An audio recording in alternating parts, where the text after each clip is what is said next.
En esta clase vamos a estudiar los esfuerzos en diversas aplicaciones de ingeniería, cómo calcularlos y sus características más importantes.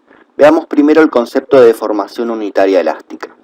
La deformación unitaria normal epsilon está dada por epsilon igual a delta sobre L0, donde delta es la elongación total de la barra dentro de la longitud L. Esta figura grafica la deformación epsilon. Si tenemos la barra sin carga de longitud L0 y luego la cargamos con una fuerza normal F, esta barra se estirará hasta una longitud L. La diferencia entre la longitud estirada L y la longitud inicial L0 será el valor de delta, la elongación total de la barra. Calculando entonces delta sobre el L0, tenemos la deformación unitaria normal. La ley de Hooke de un elemento en tensión está dada por la ecuación sigma, tensión normal, igual a E, que es el módulo de Young o módulo de elasticidad, por la deformación unitaria normal epsilon. Es decir, existe una proporcionalidad entre la tensión y la deformación mediante esta constante E que depende de cada material. Cuando un material se coloca en tensión, no solo existe una deformación unitaria axial, sino que también una deformación unitaria negativa, es decir, se contrae de forma perpendicular a la dirección unitaria axial. Esto implica que si tenemos una elongación en esta dirección, en las dos direcciones perpendiculares la barra sufrirá una contracción, es decir, esta sección se verá reducida. Suponiendo un material lineal homogéneo isotrópico, esta deformación unitaria lateral es proporcional a la deformación unitaria axial. Si la dirección axial es X, entonces las deformaciones unitarias laterales son epsilon i y epsilon z igual a menos mu por epsilon x. La constante de proporcionalidad mu se llama relación de Poisson, que es de alrededor de 0,3 en el caso de la mayoría de los metales estructurales.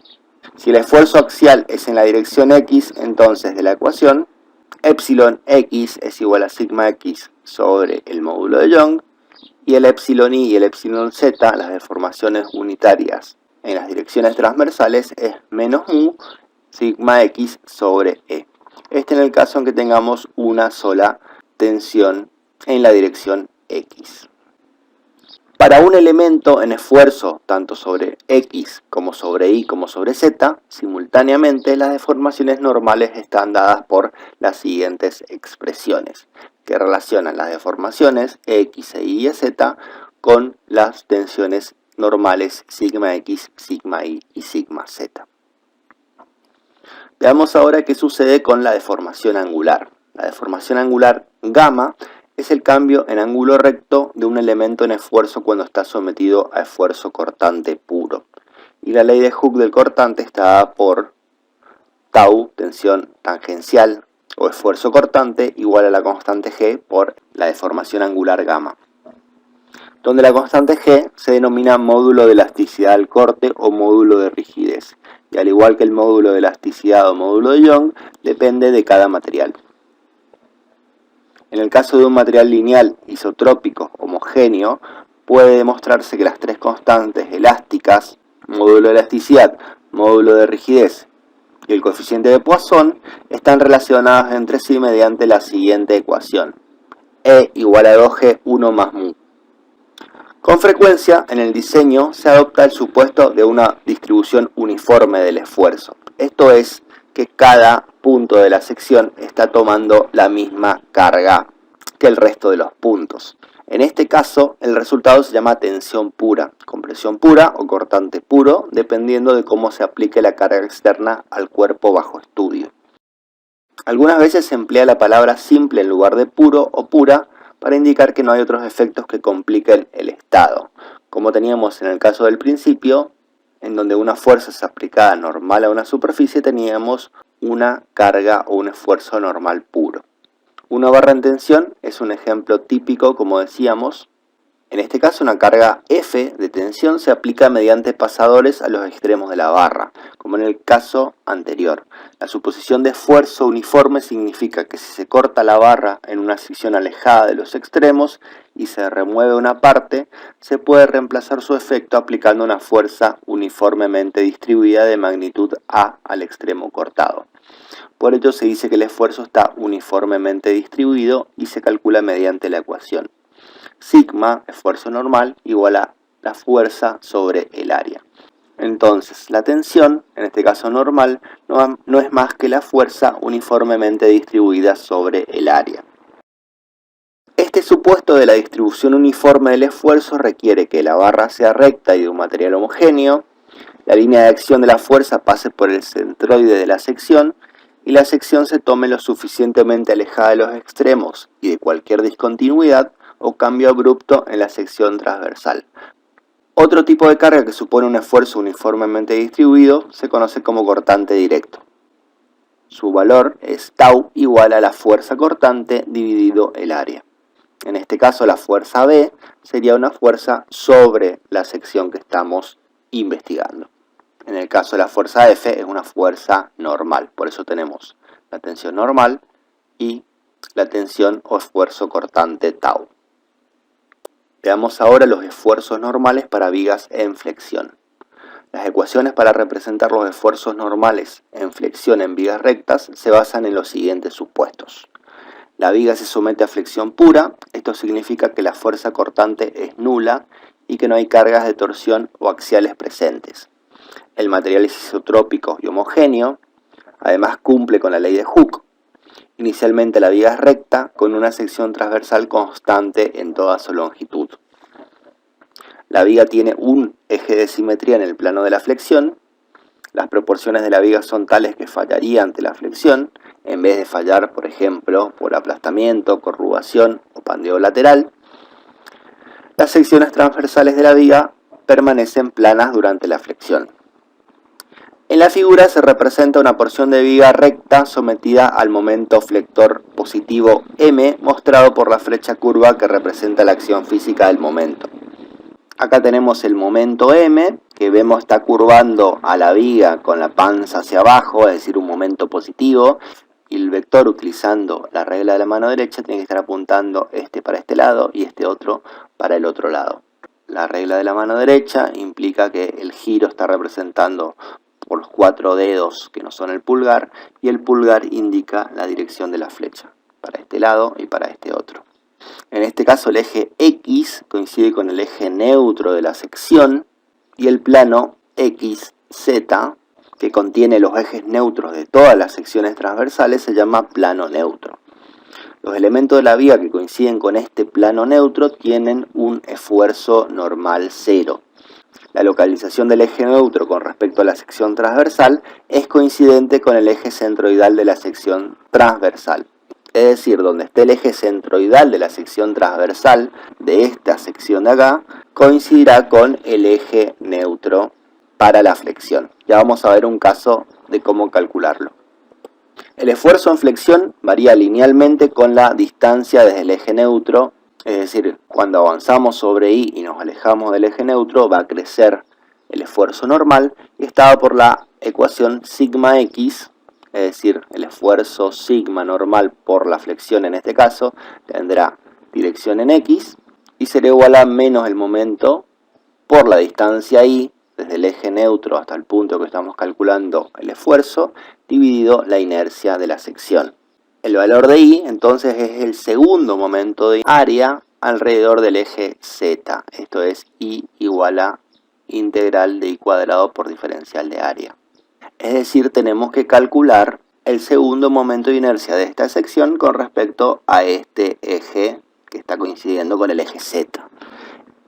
En esta figura se muestra la distribución de esfuerzo normal dada por la ecuación, en donde vemos que para este caso tendremos compresión por encima del eje neutro y tracción por debajo del eje neutro. En el eje neutro dijimos que el esfuerzo normal es 0 y va creciendo a medida que avanzamos sobre el eje Y, nos alejamos del eje neutro, va creciendo linealmente con I como marca la ecuación. La magnitud máxima del esfuerzo en flexión ocurrirá donde I tiene la magnitud más grande, si designamos ese esfuerzo como sigma máximo, y C como la magnitud máxima del eje Y, en este caso es este punto aquí extremo de la barra. El sigma máximo será el valor del momento por ese valor C, coordenada máxima del valor de I, dividido la inercia de la sección.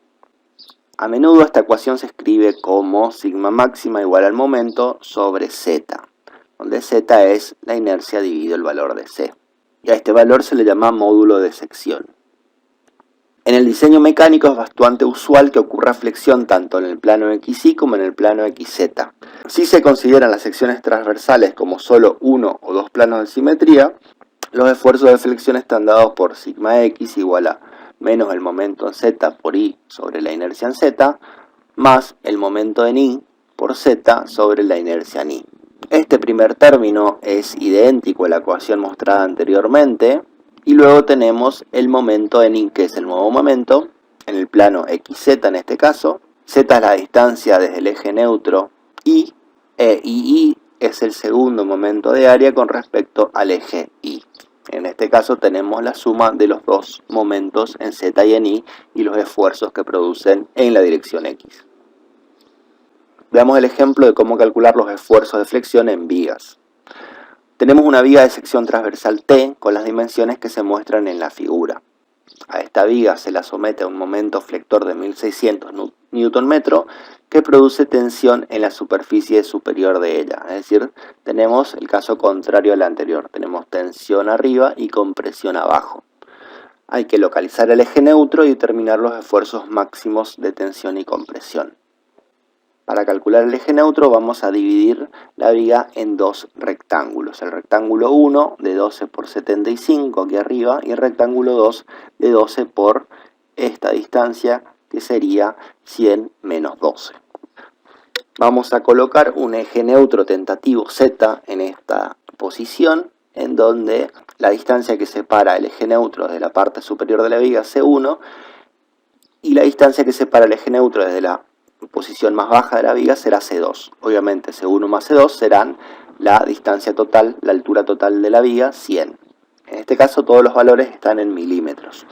Para calcular esta distancia C1, la coordenada del eje neutro, vamos a hacer las secciones de área de los dos rectángulos con respecto a un eje que pase horizontalmente por la parte superior de la viga.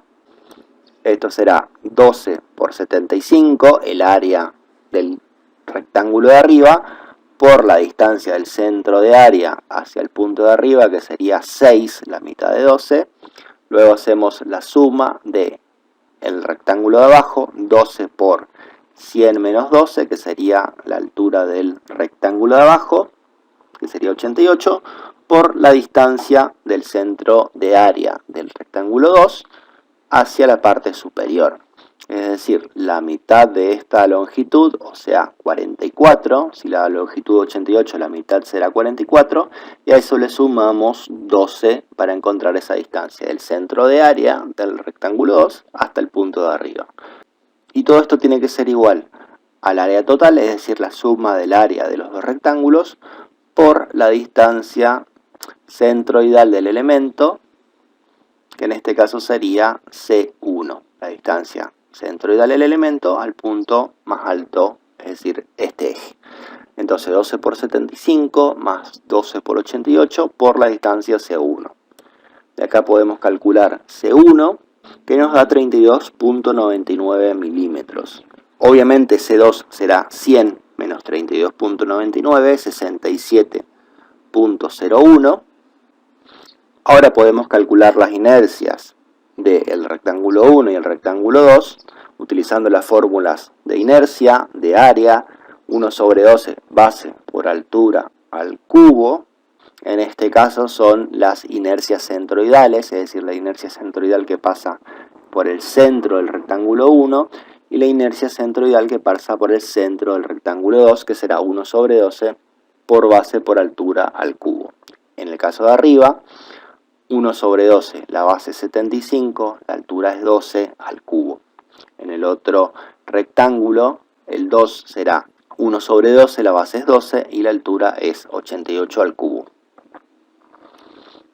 Ahora tenemos que calcular la inercia con respecto al eje neutro, es decir que esas dos inercias y 1 y 2 tenemos que aplicar el teorema de Steiner, que dice que la inercia para un eje z cualquiera, en este caso nuestro eje centroidal de todo el elemento, será la inercia centroidal tanto de 1 como de 2 más el área de cada uno de los rectángulos por la distancia perpendicular a los ejes paralelos que separa el centro de inercia de cada uno de los rectángulos con el centro de inercia del elemento total.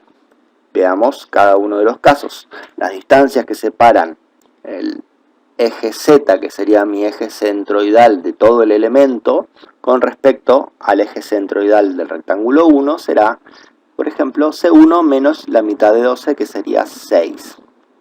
C1 es 32.99 menos 6, 26.99.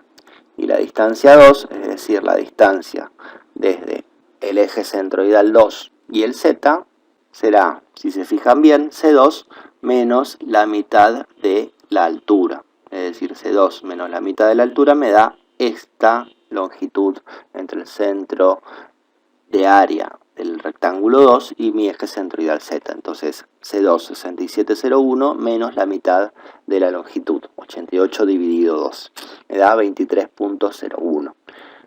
Ahora puedo calcular la inercia total como la suma de las inercias centroidales de cada uno de los rectángulos más el área de cada uno de los rectángulos por su distancia al cuadrado.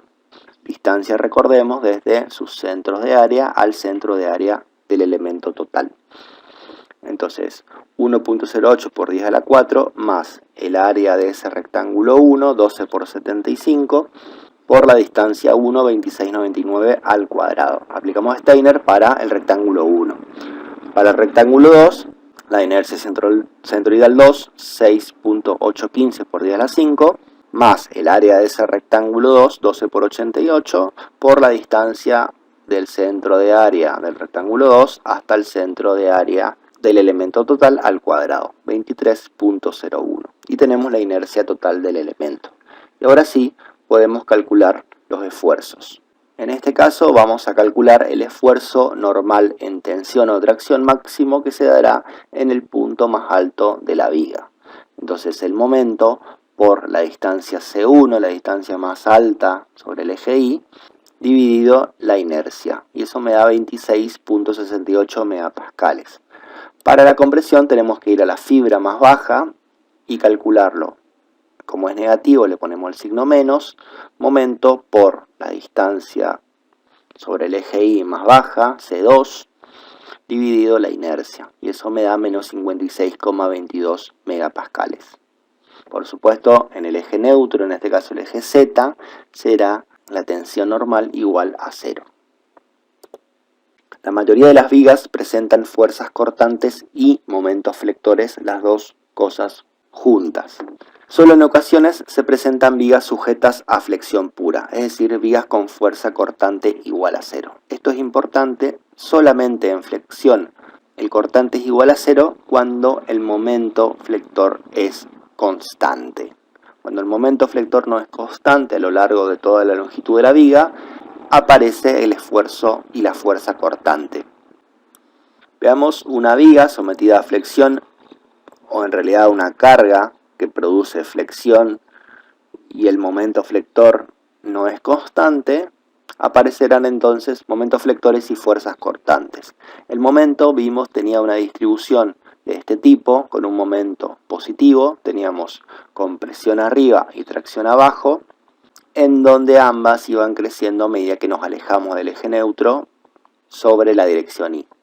En cambio el corte, que aparece por el momento flector variable, tendrá un valor máximo en el eje neutro e irá cayendo a medida que vayamos a los extremos, es decir que son contrarios entre sí, el esfuerzo normal y el esfuerzo tangencial de corte.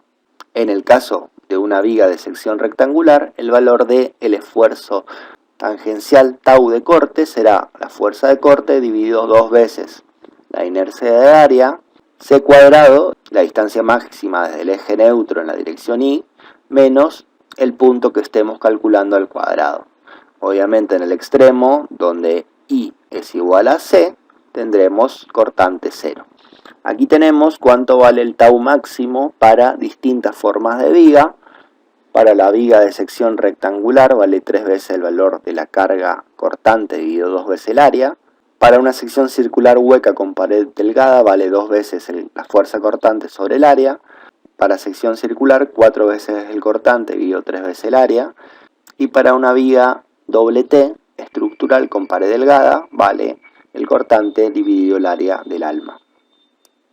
Es importante observar que el esfuerzo cortante transversal en cada una de estas secciones transversales comunes es máxima en el eje neutro y 0 en las superficies exteriores. Recalcamos esto puesto que son exactamente los sitios opuestos en los cuales los esfuerzos de flexión y torsión tienen sus valores máximos y mínimos. Por esto, a menudo el esfuerzo cortante transversal debido a la flexión no es crítico desde la perspectiva del diseño.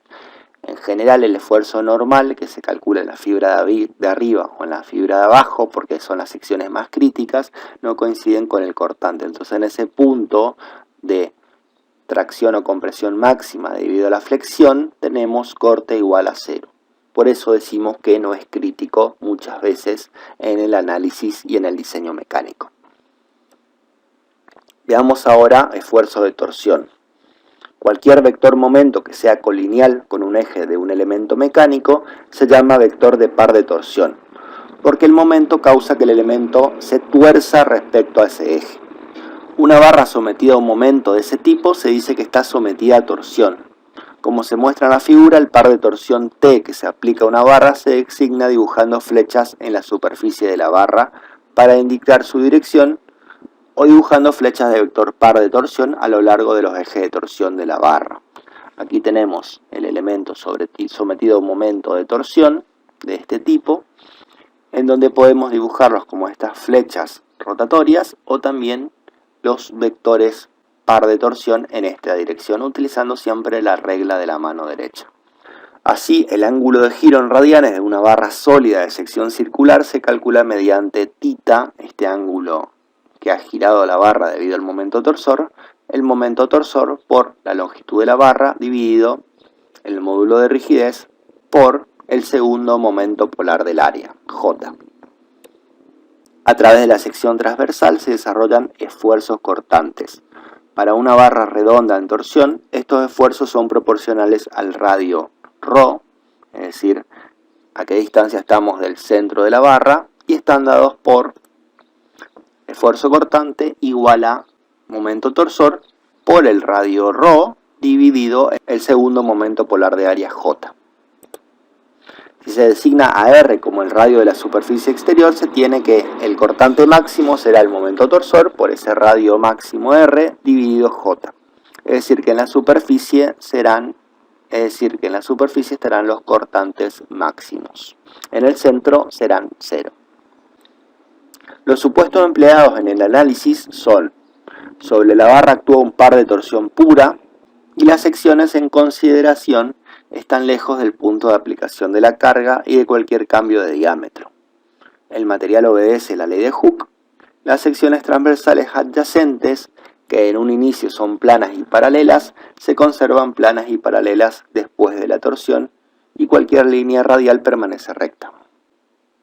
Para una sección circular sólida tenemos que el momento polar J es pi por el diámetro a la cuarta dividido 32, donde por supuesto D es el diámetro de la barra. Para una sección transversal redonda hueca, J es pi sobre 32 y la diferencia de las potencias cuartas de los diámetros exterior y diámetros interior. Con frecuencia es necesario obtener el par de torsión T a partir de una consideración de la potencia y la velocidad de un eje de rotación.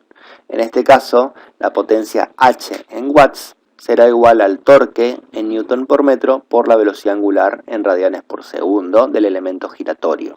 Por lo tanto, si tenemos la potencia del elemento y la velocidad angular, podemos calcular el torque del eje de rotación y con ese torque calcular los esfuerzos. Veamos ahora los factores de concentración de esfuerzos.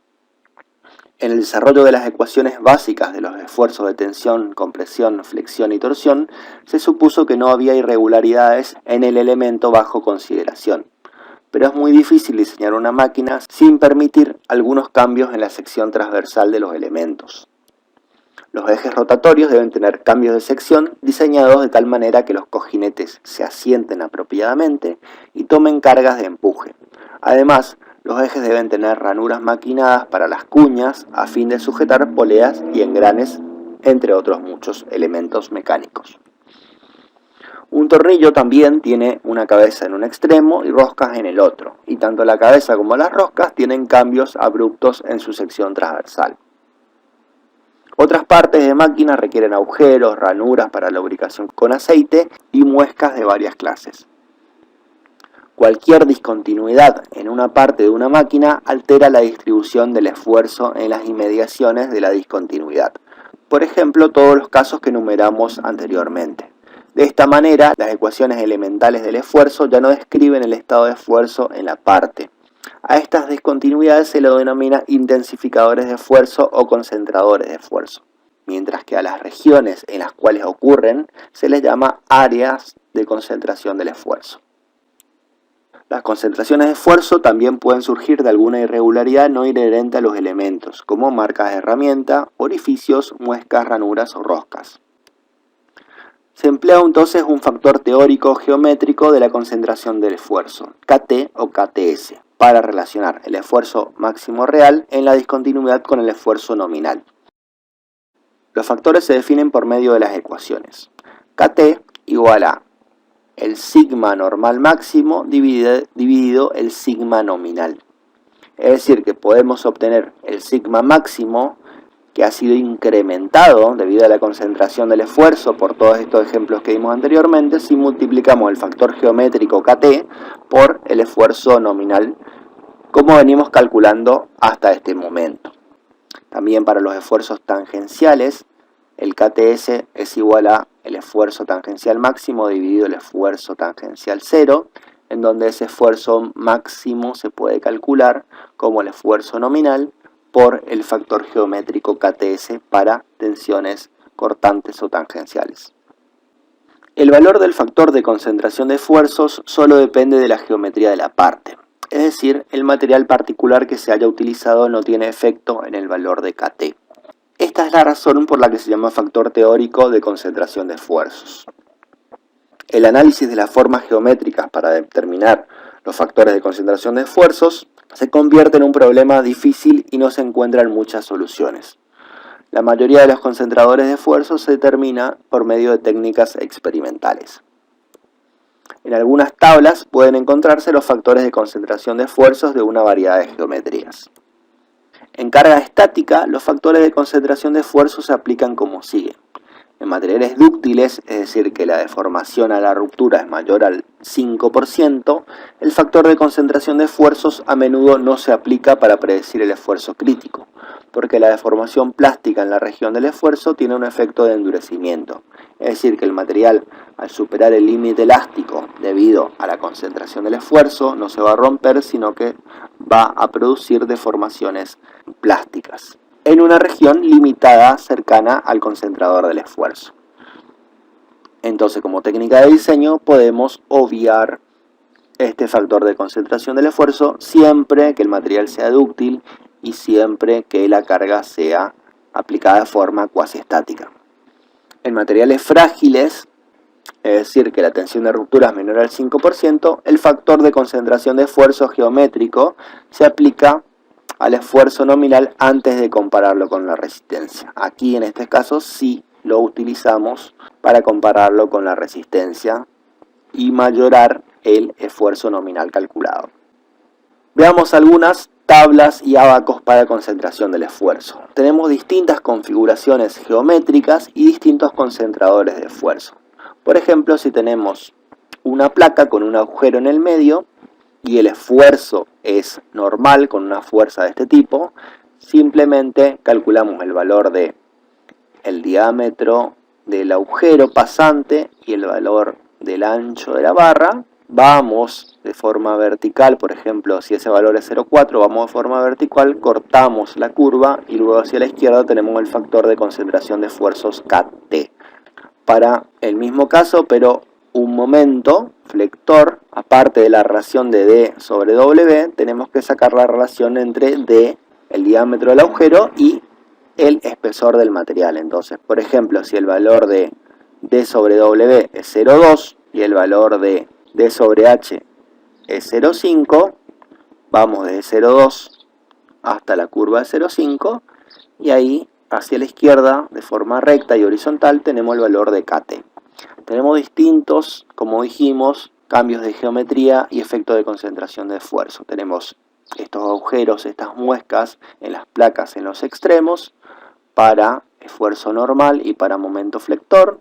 También tenemos que ver qué parámetros me pide para calcular. Y también placas con cambios de geometría de este tipo. En este caso depende también del radio de la entalladura para fuerzas normales y para momentos flectores. También tenemos, por supuesto, para barras con cambios de geometría, en donde depende la relación del radio y del diámetro más pequeño y de la relación de los diámetros, tanto para momento torsor, flector y fuerza normal. Tenemos también este caso de una placa con un agujero y un pasador, el efecto de concentración de esfuerzo. Tenemos un agujero de una barra para momento torsor, tenemos el agujero de una barra para momento flector. Tenemos también estas entalladuras que muchas veces se le hace a los ejes, que depende del radio, de la relación entre el radio y el diámetro más chico y el diámetro grande y el diámetro más chico para carga normal, momento flector y momento torsor. Cambios en la sección de ejes, entre muchos otros.